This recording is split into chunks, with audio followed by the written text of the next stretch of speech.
सभी मसीह भाई बहनों को प्रभु यीशु मसीह के नाम में जय मसीह। इस चैनल पर आप सबका स्वागत है। हमारे इस चैनल को देखने के लिए आप चैनल को सब्सक्राइब करें और बेल आइकन को भी ज़रूर दबाएं, तभी आपको हमारी आने वाली वीडियोस का नोटिफिकेशन मिलता रहेगा।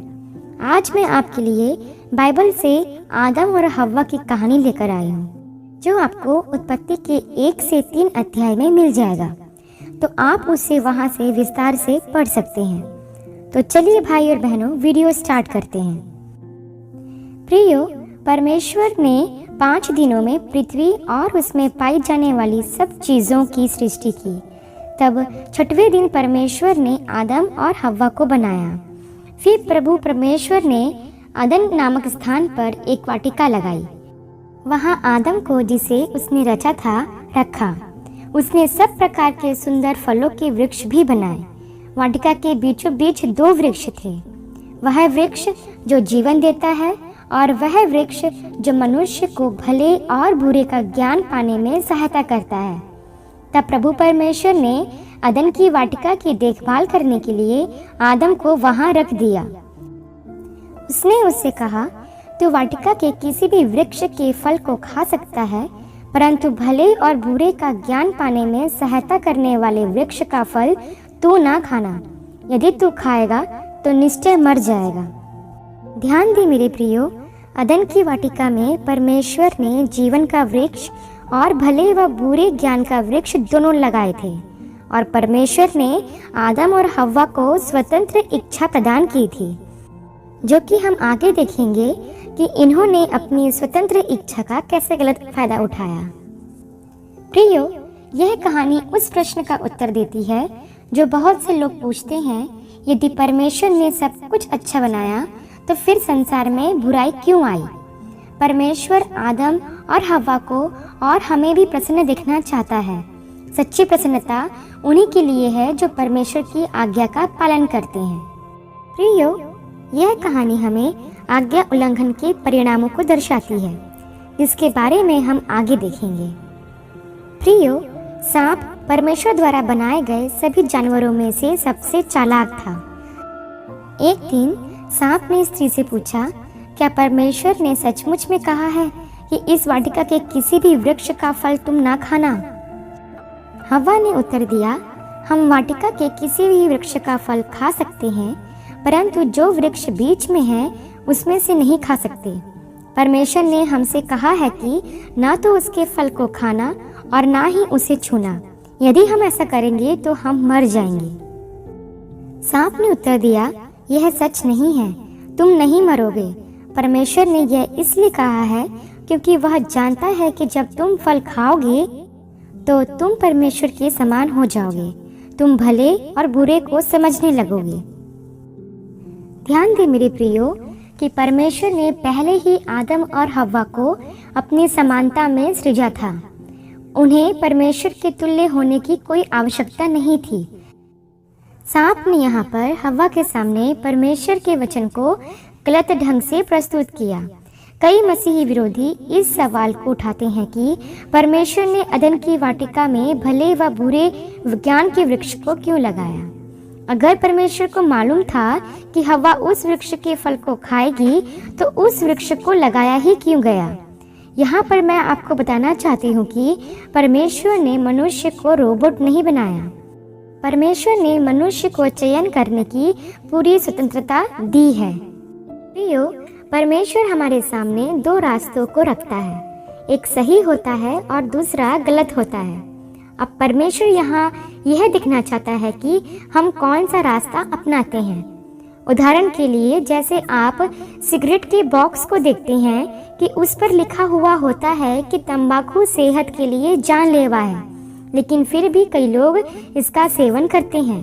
तो इसी प्रकार से परमेश्वर ने उन दोनों वृक्षों को अदन की वाटिका में रखा, ताकि परमेश्वर देखे कि आदम और हव्वा मेरी आज्ञा का पालन करने के लिए कहाँ तक विश्वास योग्य रहते हैं। अब आगे देखते हैं मेरे प्रियो कि जब हव्वा ने उस वृक्ष के फल को देखा तो उसने सोचा कि यह वृक्ष कितना सुंदर है, इसका फल खाने में अच्छा होगा। बुद्धिमान बन जाना कितना अद्भुत होगा। इसलिए उसने कुछ फल लिए और खाए। तब उसने कुछ अपने पति को भी दिए, उसने भी फल खाए। उसी समय उन्हें पता चल गया कि वे भले और बुरे को समझने लगे। उन्हें पता चल गया कि वे नंगे हैं। तब उन्होंने अंजीर के पत्तों को जोड़कर अपने आप को ढांक लिया। संध्या के समय उन्होंने प्रभु परमेश्वर की वाटिका में घूमने की आवाज सुनी। उससे बचने के लिए वे पेड़ों के बीच जा छिपे, परंतु प्रभु परमेश्वर ने आदम को आवाज देकर बुलाया, आदम तू कहाँ है? उसने कहा, मैंने वाटिका में तेरी चलने की आवाज सुनी, मैं डर गया था और तुझसे छिप गया क्योंकि मैं नंगा था। परमेश्वर ने पूछा, किसने तुझे बताया कि तू नंगा है? क्या तूने वह फल खाया है जिसे खाने को मैंने मना किया था? आदम ने कहा, जिस स्त्री को तूने मेरे साथ रहने को दिया है उसी ने यह फल मुझे दिया और मैंने खाया। प्रभु परमेश्वर ने हव्वा से कहा, तूने ऐसा क्यों किया? हव्वा ने कहा, सांप ने मुझे बहका दिया, तब मैंने खाया। तब प्रभु परमेश्वर ने सांप से कहा, तुझे इस कारण दंड मिलेगा, सब जानवरों में केवल तू ही श्रापित होगा। जब तक तू जीवित रहेगा मिट्टी चटा करेगा। मैं तेरे और स्त्री के बीच बैर उत्पन्न करूंगा, स्त्री की संतान और तेरी संतान आपस में शत्रु होंगे। उसका वंशज तेरे सिर को कुचल डालेगा, तू उसकी एड़ी को डसेगा। परमेश्वर ने आदम और हव्वा दोनों को भी श्राप दिया कि तुम दोनों कष्ट उठाओगे। ये प्रभु परमेश्वर ने आदम और हव्वा के लिए जानवर की खाल से कपड़े बनाए और उन्हें पहनाए। तब प्रभु परमेश्वर ने कहा, अब मनुष्य भले और बुरे को जानने के कारण हम में से एक के समान हो गया है, इसलिए हम उसे उस वृक्ष का फल ना खाने दे जो जीवन देता है। यदि वह ऐसा करता है तो वह अनंत काल तक जीवित रहेगा। इस कारण प्रभु परमेश्वर ने उसे अदन की वाटिका से बाहर निकाल दिया। तब से लेकर उसे कठिन परिश्रम करके उस मिट्टी में से अपना भोजन पैदा करना पड़ता है जिसमें से परमेश्वर ने उसे बनाया था।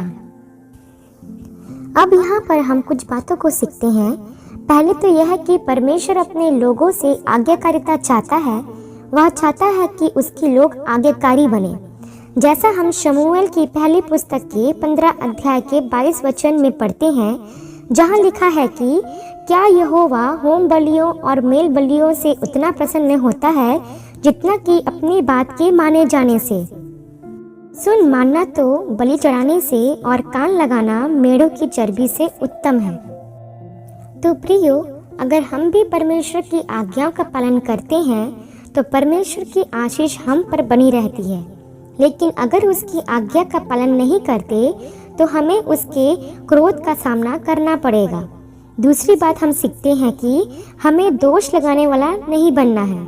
यहाँ पर हम देखते हैं कि जब परमेश्वर ने आदम से पूछा तो उसने हव्वा का नाम आगे कर दिया कि इसी ने मुझे यह फल खाने को दिया, और जब परमेश्वर ने हव्वा से पूछा तब उसने सांप का नाम आगे कर दिया।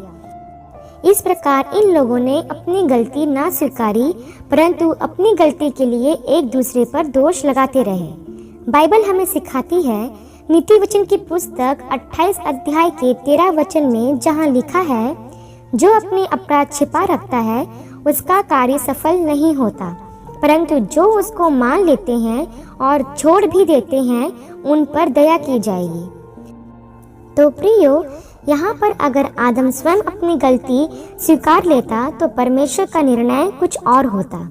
यहाँ पर हम सीखते हैं कि अगर हमसे कुछ गलती हो जाती है तो हमें उसका इल्ज़ाम दूसरों पर नहीं लगाना है, बल्कि उसे मानकर परमेश्वर से क्षमा मांगना चाहिए। हमारा परमेश्वर अत्यंत दयालु है, वह हमारी हर गलती को माफ़ कर देता है। प्रियो, आदम और हव्वा के इस पाप के कारण परमेश्वर की संगति उनसे छूट गई और वो परमेश्वर से अलग हो गए।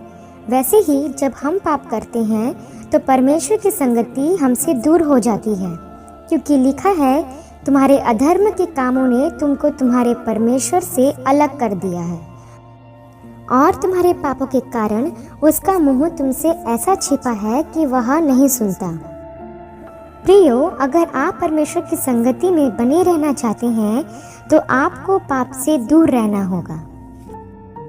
आशा करती हूँ कि इस कहानी का संक्षिप्त विवरण आप सभी को समझ में आया होगा। परमेश्वर आपको अपने पवित्र आत्मा की भरपूरी से सदा भरता रहे। यदि आप चाहते हैं कि दूसरे भी इन्हें सुनकर आशीष पाएं, तो दूसरों के साथ भी इसे शेयर कर सकते हैं, क्योंकि हमारे प्रभु यीशु मसीह की यही इच्छा है। आप सबको जय मसीह की एंड गॉड ब्लेस यू।